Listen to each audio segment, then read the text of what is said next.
Welcome to the Slop Temple. We pray this video helps. You must start by confirming the essentials. Do not wait. Verify site ownership in Search Console and link it to your AdSense account so Google can crawl reliably. Once done, open Payments and confirm the payee name, address, and tax form. Mistakes here block payouts. Make sure your site has visible policy pages and original content. Remove any adult, copyrighted, or auto-generated material. These first actions resolve most automatic rejections and set you up for the next configuration steps. Now tackle the complicated middle steps with purpose.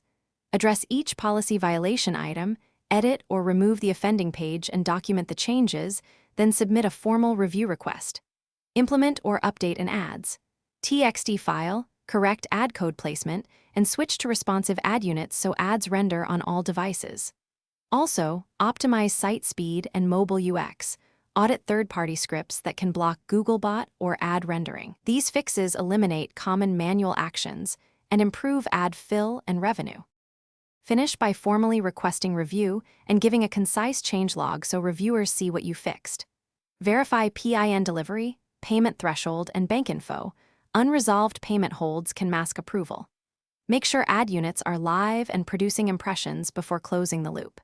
If you get another denial, read the rejection reason carefully, wait 7 days, then make specific changes rather than broad edits. One key troubleshooting tip: enable debug logs and test in an incognito window to replicate reviewer access and issues.